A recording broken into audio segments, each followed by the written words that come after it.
Hey everybody, hope you're all having a good day.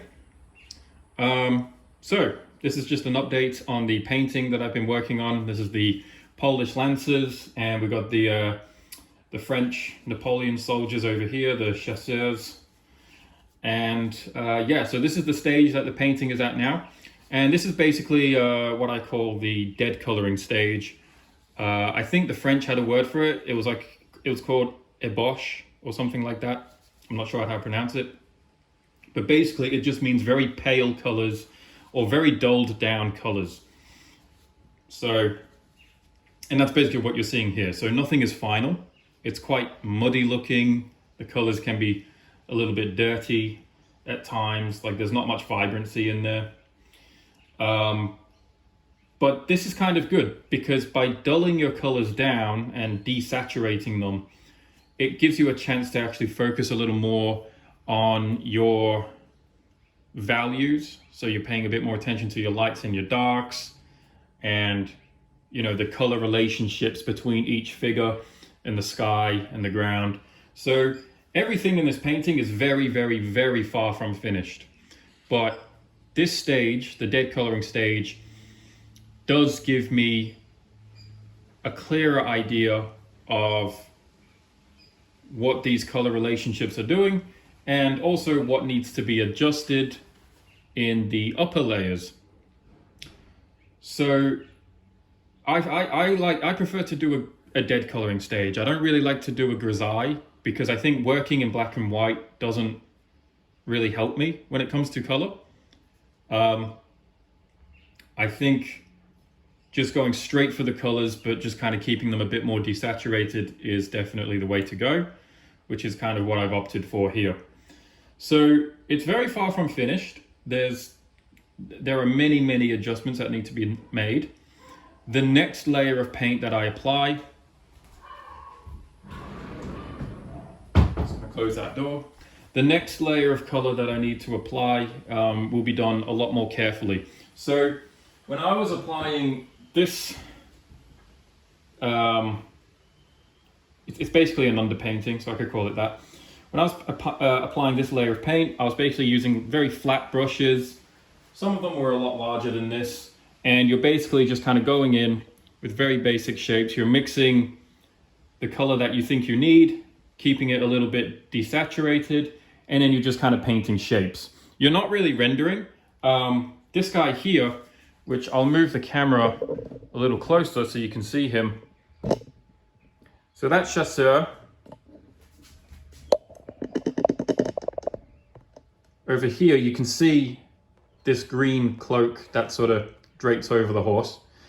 I think I probably rendered that a little bit too much. That's a little bit over rendered for this stage. So you're not really kind of going for that level of detail. What you're really going for is, you can see this flat color here, and something like this, bit of flat color with maybe a bit of darkness in between the folds. You're kind of going for something a bit more like that because, A, it's quicker, and B, it's kind of forcing you to focus more on the big shapes rather than details, which is what you want to be doing in this stage. You want to focus on the big shapes, the big forms, not get carried away with detail. I mean, it is quite a detailed subject to paint. There's lots of horses, there's lots of figures, there's things like rifles and weaponry and drapery and all sorts of things to think about. It's kind of one of those paintings where you do get a bit carried away with the rendering, even in the early stages. But you just need to remind yourself that you're not kind of going for this level of rendering just yet. You're kind of just focusing more on color and value and shape, because that's kind of what really makes a painting. In the upper layers, I can refine these forms, which I'm going to anyway. Like all of this will be painted over. All of these clouds, they're going to be painted over. They're definitely not final. They look hideous. But what I'm doing here is I'm just trying to get a feel for the temperature. So it's like, okay, I've got like a warm light where the sunlight is hitting that cloud there. And then I've got blue sky. And then I've got these dark shadows for the clouds, right? So when I'm throwing it on the canvas like this, this isn't final. This is just me searching for what I want, which is very safe to do in this kind of stage. So I think tomorrow I'm going to start the sky and repaint all of the clouds, and that's probably going to take me a full day to do, maybe even 2 days, because the next layer is where the brushwork gets a lot more involved. But I think seeing it close up like this kind of gives you an idea of what I'm aiming for in this layer. It's just basic shapes, not much in the way of anatomy, you know, strengthening the silhouettes of the big shapes, things like that. So yeah, so the game plan is, I mean, I've still got to finish some things in this stage, but tomorrow I want to repaint the entire sky. I want to darken some of the tones. I want to, you know, give it a bit more atmosphere, a bit more vibrancy here and here. And then after that, I'm going to paint in the dirt textures. So I'll basically paint the entire environment, you know, like these distant hills, refine those, maybe even paint some figures in the background. That, I think that would be good. Maybe on the other side too. And then all of these dirt textures, like these mud trails and puddles of water, they are going to get repainted as well. Although I do like these textures. I like, because I kind of went in with the palette knife with these puddles and some of these darker spots here.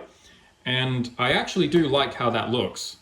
So even though it needs some work, I do want to try and maintain some of these textures that you can see here.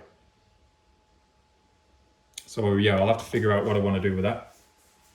Obviously I've got to paint, you know, like some of the shadows on the grass in between the horse's legs, and even refine the shapes of the horses. So the next layer is going to be extremely involved. That's where the process of the painting really begins to slow down.